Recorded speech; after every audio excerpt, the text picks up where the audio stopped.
¿Qué tal? ¿Cómo les va? Bienvenidas, bienvenidos. Hoy vamos a poner en la mesa de debate el tema de la industria de la desinformación. ¿Qué es? ¿Cómo se mueve por las redes sociales? ¿Quién financia campañas de mentiras, de odio o de descrédito de personajes públicos? ¿Realmente hay granjas de bots? ¿Qué hay?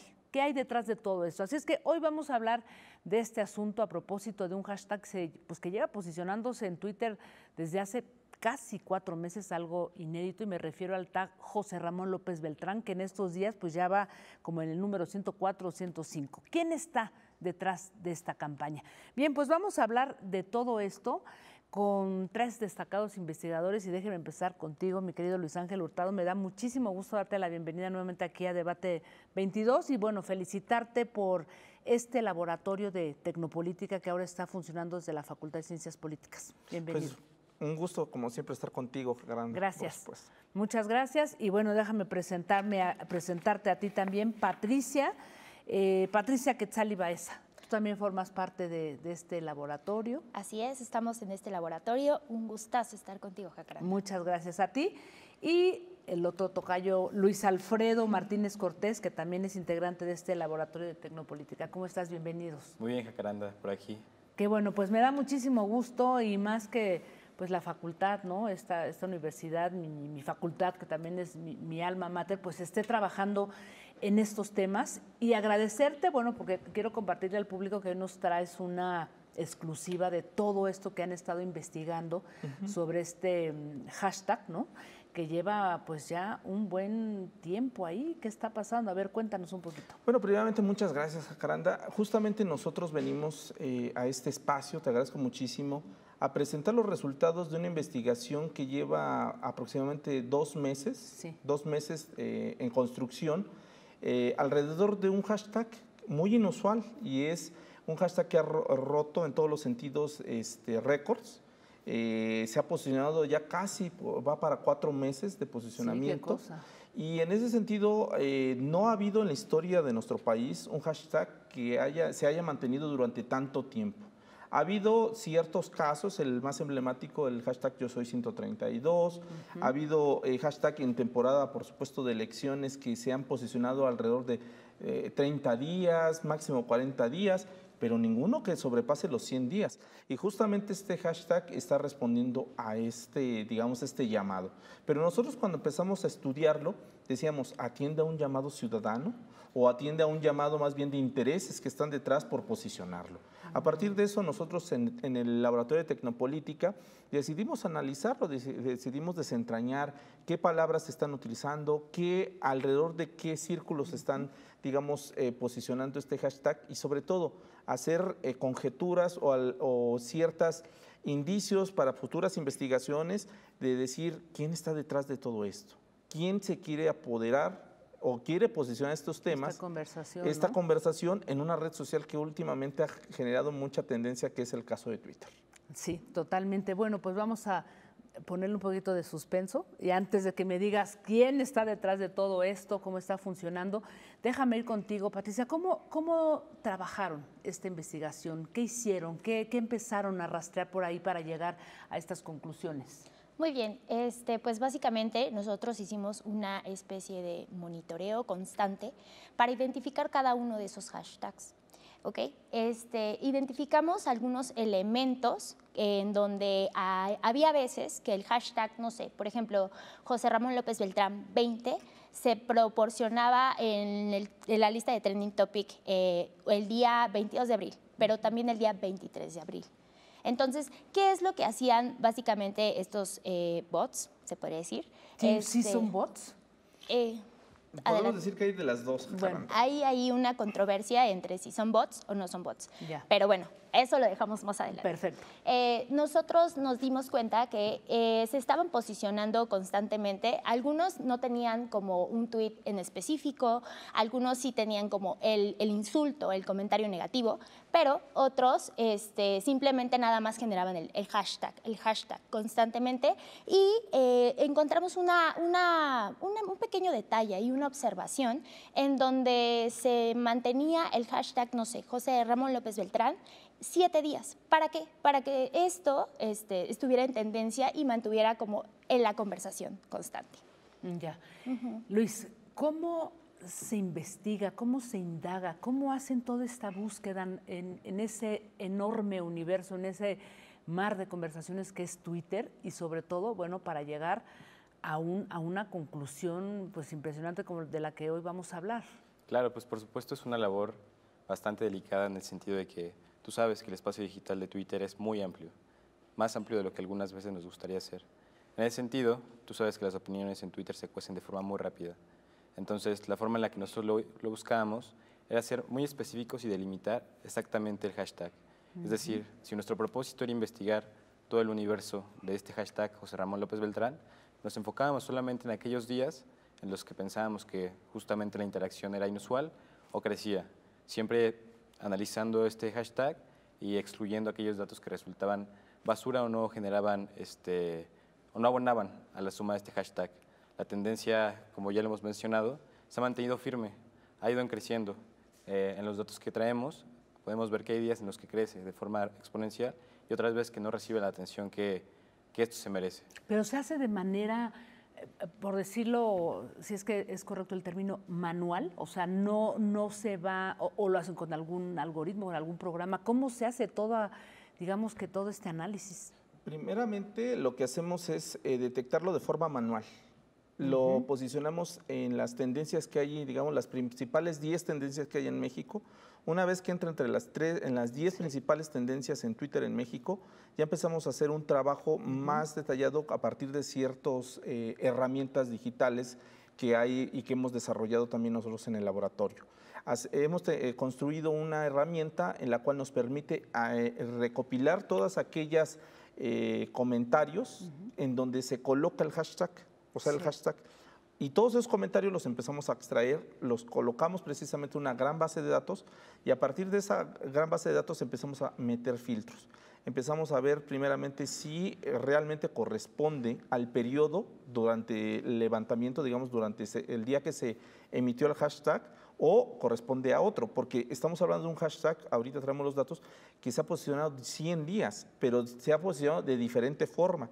Empezamos con el José Ramón López Beltrán, que es, digamos, el primero, luego se le fue agregando el 1, el 2, el 3, el 4, y así. Nosotros entonces hacemos esta base de datos y empezamos a filtrar. Sacamos a todas aquellas menciones que a lo mejor estos softwares no son tan precisos a veces en ese ámbito, nos traen a lo mejor hashtag, digamos, el López Beltrán 5 cuando estamos analizando el 6 y empezamos a quitar todos esos elementos. Después de ahí, una vez de que ya filtramos todo eso, empecemos a hacer análisis de contenido. El análisis de contenidos es la filtración de las palabras más utilizadas y el contexto de cada palabra. Y aquí después hacemos el análisis de contenido, metemos una valencia o dos valencias más bien, positivo o neutral. Positivo, todas aquellas palabras, digamos, que se suben al tema o se suben a la tendencia y que buscan defender al personaje, ya sea directamente a José Ramón López Beltrán o defender a Morena o defender al presidente López Obrador. Y negativo, justamente todo lo contrario, atacar directamente al personaje, atacar directamente al partido, a la 4T o inclusive al presidente. Entonces, bajo todos esos elementos, ya empezamos a hacer ese trabajo fino y encontramos pues todos estos datos. Te debo de decir que fue un análisis de miles de conversaciones, más bien millones de conversaciones. Sí, la primera tendencia tuvo aproximadamente más de 1 millón de conversaciones que giraron alrededor de ello. Y así todos estos cortes que vamos a presentar a lo largo del programa tuvieron justamente incidencias muy fuertes. Estamos hablando de conversaciones de más de 1 millón de personas que estuvieron interactuando alrededor, digamos, de este hashtag. Y hay cuentas, hay personajes bien identificados, ¿no? Porque yo de pronto veía por ahí, algunos decían, ¿me estoy equivocando o están insistiendo? Había Twitter Space también, ¿no? Que se hicieron con el mismo hashtag. ¿Eso también lo valoraron? O sea, los Twitter Space que se hicieron a partir... Por supuesto, porque giran alrededor. El hashtag no lo podemos ver en lo individual, sino tenemos que introyectarlo o colocarlo en el contexto. Un contexto político, un contexto económico y un contexto social. Digamos, los Twitter Space, justamente los primeros hashtags que se elaboraron alrededor de José Ramón López Beltrán, pues iban alrededor de otro hashtag que se generó, que fue el de Yo soy Loret. Sí. Todos somos Loret, exactamente. Y en eso, pues es indudablemente que estaba involucrado alrededor también de ese contexto que se estaba dando, con las conferencias, por supuesto, del presidente, por supuesto, con toda esta situación o el contra hashtag que se generó, no todos somos Loret, etcétera, etcétera. No podemos ver al hashtag de forma pura o individual, tenemos que meterlo en un contexto porque el discurso por sí mismo no tendría un valor y por lo tanto no tendría también un significado si no lo metemos alrededor de algo. Ya, antes de que empecemos a desmenuzar, porque tenemos varias, tenemos pues varias hojas y varias cosas que les vamos a ir presentando mientras ustedes van pues hablándonos de esta interesantísima investigación. Pero antes nada más preguntarte, Patricia, ¿por qué, digamos, posicionar esto en Twitter? O sea, realmente Twitter es la red que genera toda esta conversación, no es Facebook, no es otra red por ahora. Así es. Básicamente podemos denominar a Twitter como la red más viralizante, podría decir. ¿Y por qué? Lo mencionábamos anteriormente afuera de cámaras.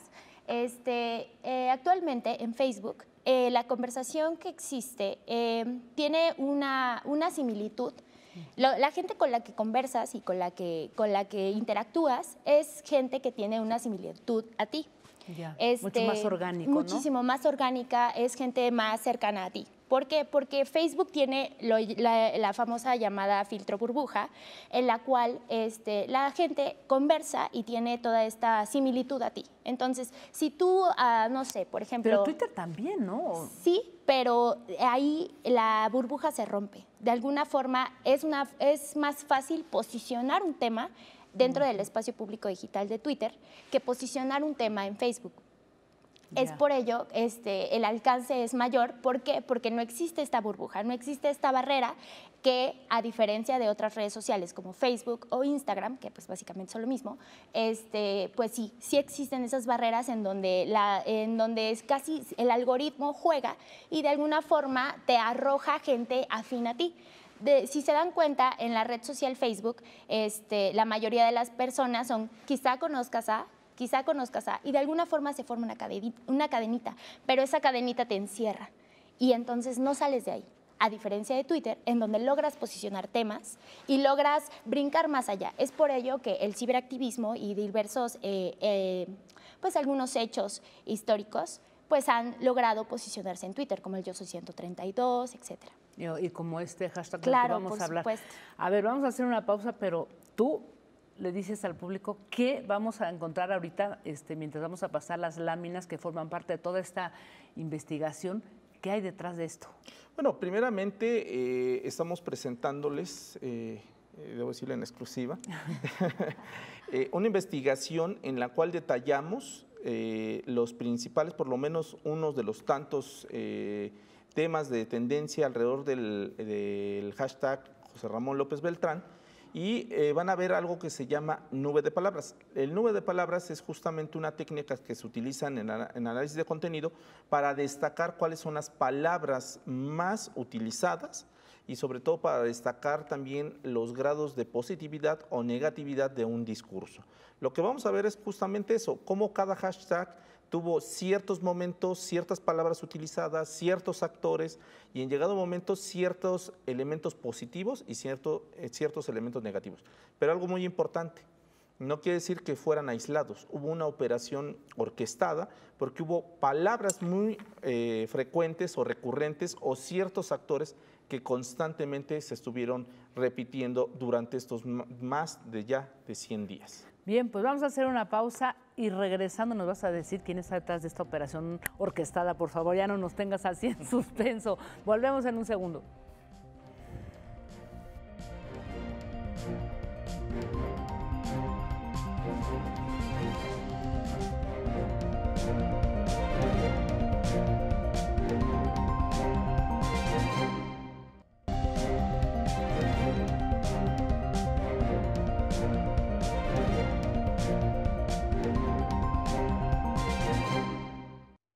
Continuamos y estamos, con integrantes del Laboratorio de Tecnopolítica de la Facultad de Ciencias Políticas Sociales de la UNAM. Luis Ángel, antes de ir a la pausa, comentabas tú, bueno, pues que ciertamente detrás del hashtag José Ramón López Beltrán hay una operación orquestada. ¿Quién está detrás de esta operación orquestada? Mira, yo te puedo adelantar que hay este hashtag o esta serie de hashtag, hay una constante que podemos llamarlo así, hay una industria de la desinformación que está detrás, operando justamente detrás de estos hashtags. ¿Por qué lo digo?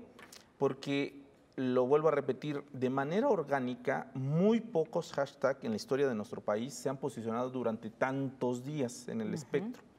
Y aparte de eso debe haber un interés colectivo muy fuerte, o sea, un interés en el sentido de decir, bueno, son las elecciones, o gira alrededor de un acontecimiento, como digamos el caso del sismo del 2017, o sea, esos elementos, bueno, a lo mejor incentivan a la gente a estar conversando alrededor de este hashtag. Este es atípico, porque a lo mejor hubo un interés muy fuerte al inicio, cuando se da a conocer precisamente los sucesos, el reportaje de Latinos y por supuesto de Mexicanos contra la Corrupción sobre la casa donde vivía el hijo mayor del presidente Andrés Manuel López Obrador, pues hubo un interés colectivo muy fuerte de la opinión pública y se debatió. O sea, es válido eso, o sea, es orgánico, digamos, podremos decirlo así. Sin embargo, cuando nosotros decidimos empezar a decirlo así, a estudiarlo, fue cuando empezamos a ver que ya no tenía presencia en medios de comunicación, primera parte. ¿Ya no tenía? Tanta presencia, el tema de la Casa Gris, ya no tenía tanta presencia tampoco en el ámbito de la agenda política, entre los políticos ya sea de la 4T o a favor de la 4T o de oposición. Y tercero, que tampoco era parte de la agenda ciudadana, o sea, de la agenda ciudadana de las personas alrededor de la gente. Y sin embargo seguía. Y sin embargo nos despertábamos todos los días y veíamos o abríamos nuestro celular, ingresábamos a Twitter y ahí estaba el tema, constantemente. Y es cuando nos empezamos a preguntar, ¿esa constancia corresponde a un activismo social, ciudadano, o corresponde a otro tipo de intereses? Pues nosotros encontramos justamente que hay más intereses justamente para seguir posicionando este tema o esta cadena de temas. Y ahí es cuando decimos, entonces se introduce la industria de la desinformación. ¿Qué es la industria de la desinformación? La industria de la desinformación es justamente una industria, es todo un corpus de personas que están operando justamente atrás de generación de contenidos. O sea, la industria genera insumos. ¿Cuáles son los insumos? La información. En este caso es la desinformación. O sea, la desinformación porque están buscando alterar el debate público, introduciendo un tema que no es relevante del debate público, pero que lo vuelven relevante porque hay personas ahí operando detrás de ello. Esta industria entonces opera de diferentes formas. Opera a partir de estas famosas granjas de bots o de cuentas automatizadas, que son las que comúnmente nos encontramos, pero también a partir de softwares ya muy avanzados, en los cuales a partir de cuentas ya los famosos cyborgs, en los cuales nada más están posicionando el tema, o sea, el hashtag, no publican otra cosa, o sea, es el tweet con el puro hashtag. Entonces, esto nos lleva justamente a que se haga pues más grande y haya intereses. Luego, a partir de eso también hay construcción de narrativas falsas, o sea, imágenes, videos, comentarios e inclusive noticias que se Sí, porque ya surgen. se habla de todo, ¿no? O sea, no solamente estaba vinculado con la Casa Gris, sino ya con cualquier otra información, ¿no? Exactamente, que está alrededor de ello. Entonces, esta industria de la desinformación es algo bien complejo, es algo enorme. Es como si fuera la industria cinematográfica, pero aplicada a la desinformación. Hay especialistas de todo tipo, especialistas de ciencia de datos, comunicólogos, polietólogos, sociólogos, antropólogos, periodistas, bueno, de todo tipo. Y esto no es algo gratuito, estimada Jacaranda, porque lógicamente todas esas personas pues necesitan un pago para poder subsistir. ¿Quiénes pagan eso? Pues la industria de la desinformación no es solamente en nuestro país, existe en todo el mundo, Claro. en todo el mundo. El caso más emblemático es el de justamente la elección 2016 en los Estados Unidos, cuando gana inesperadamente Donald Trump la presidencia en los Estados Unidos. Y en ese sentido se encontró y se documentó el periódico The Guardian, etcétera, otros medios, fueron a documentar a Macedonia, una ciudad muy cercana de Grecia, que jóvenes se dedicaban justamente a posicionar temas en las redes sociodigitales, pero también a crear contenidos, desde notas, videos, imágenes, audios, que giraron alrededor de una narrativa que era desprestigiar en ese momento a la candidata del Partido Demócrata, a Hillary Clinton. Entonces, hay toda una industria, pero ¿quién la pagaba? Se documentó todo eso. Estos sitios, estas personas que estoy hablando de Macedonia, llegaban a cobrar hasta los $50,000 mensuales por los servicios que ofertaban. ¿Y a qué manera de indagar, de saber quiénes están? Podemos hacer especulaciones alrededor de lo que tenemos, que se han documentado diferentes investigaciones periodísticas alrededor del mundo. El caso del The Guardian, que documentó el caso de Macedonia. En Brasil también se ha documentado a partir de investigaciones que han hecho diferentes asociaciones o periodistas, que también la industria de la desinformación cobra un similar, o sea, estamos hablando en dólares, todo esto se tasa en dólares. Estamos hablando que las ganancias son de entre 20,000 a 30,000 a $50,000 mensuales para las personas que se dedican a esto. Entonces, estamos hablando de temas, un tema que está entre las 10 temas de tendencia diario. ¿Cuántas personas se requiere para estar posicionando eso todos los días? Pues básicamente aquí justamente Patricia nos puede dar más o menos los datos y los alcances de cada uno de estos hashtags. Adelante. Bueno, para empezar, empezamos con el de José Ramón López Beltrán, que era 0, y tuvo un alcance de 16 millones de personas. Wow. O sea, es impresionante. ¿En estos 4 meses? No, estamos hablando del primer hashtag, el que se lanza a partir de la nota generada por Latinos, y las notas negativas, las palabras negativas que se proporcionaron fue Morena, cueva de delincuentes. También tenemos José Ratón. Y positivas tenemos política, obrador, ley, amor con amor se paga. Después hablamos de José Ramón López Beltrán 50, en donde encontramos un alcance ya de medio millón.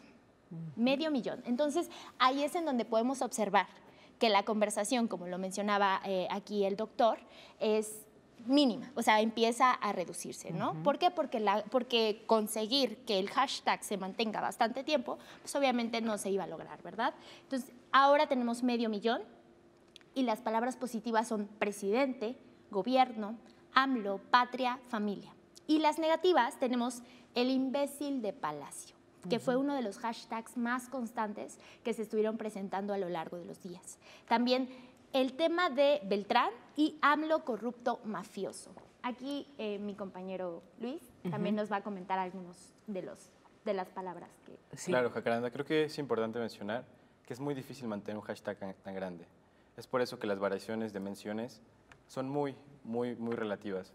Por ejemplo, el primer día fue una explosión porque se sumó el Space de Loret, se sumó la conversación de latinos, de mexicanos contra la corrupción, se sumaron incluso actores sociales como influencers. Veíamos a Chumel Torres, veíamos al mismo Loret, Claudio X González, es decir, actores con muchísimo impacto. Pero es difícil mantenerlo tan grande. Por ejemplo, tan solo 20 días después de pasar de 16 millones de personas que veían y consumieron ese contenido, pasó a solo 2,433,000 personas. Es decir, una disminución bastante importante. Otra cosa bastante interesante de todo este hecho es que no solamente actores políticos, sino en general la conversación pública ha relacionado problemas de la agenda con este hashtag. Sí. Es decir, por ejemplo, el 20, que más o menos estábamos en tiempos de se estaba votando la revocación de mandato, dentro de la conversación era muy importante que se posicionara este hashtag. Es decir, las personas lo relacionaban con este hecho. Este hashtag... O sea, revocación de mandato y José Ramón López Beltrán, o sea, hubo ahí cruce. Es decir, por ejemplo, usuarios relacionaban a José Ramón López Beltrán y metían este tema dentro de la crítica. Yeah. Por ejemplo, el día 20 tenemos dentro de nuestra nube de palabras negativa, Constitución. Como bien recordarás, dentro de la opinión había este debate muy fuerte entre si era constitucional o constitucional la revocación. Entonces, importante mencionar que no solamente es un hashtag aislado, sino es una herramienta política y una sumatoria de la conversación política que se utiliza como un arma estratégica. Y es muy importante lo que dice Luis, estimada Jacaranda, porque justamente entonces estamos viendo cómo se utiliza un hashtag con fines políticos, para a lo mejor atacar a un adversario o a una persona, Y a lo mejor el caso que pone Luis es muy importante, la revocación de mandato. A lo mejor el hashtag debió haber sido revocación de mandato y no José Ramón López Beltrán 20. Sí. Pero cómo se construyó el interés que hubo detrás de ello para decir, acuérdense cómo es el hijo del presidente, para que cuando vayas a votar, pues votes a lo mejor negativo, ¿no? Y buscar precisamente incidir en la opinión pública para que ese día se marcara justamente la diferenciación o la diferencia y decir, bueno, si vas a votar, pues vota negativamente. O sea, en ese sentido, esta parte nos muestra cómo utilizan justamente el posicionamiento de estos hashtags para manipular a la opinión pública. El interés es ese, manipular la opinión pública en Twitter, porque es la red social que más virulencia tiene, la que más impregna las demás redes sociales. Y si ganan el debate justamente en Twitter, es más fácil que brinque a otras redes sociales y podamos o a consumir. a medios de comunicación tradicionales. Exactamente, por ejemplo. a medios de comunicación tradicionales, a influencers, como ya lo mencionó Patricia, como lo mencionó O sea, Luis. sí hay un impacto importante Por desde supuesto. Twitter, luego para expandir a otros. Sí, imagínate, el primer hashtag tuvo un efecto de llegar a 16 millones de personas.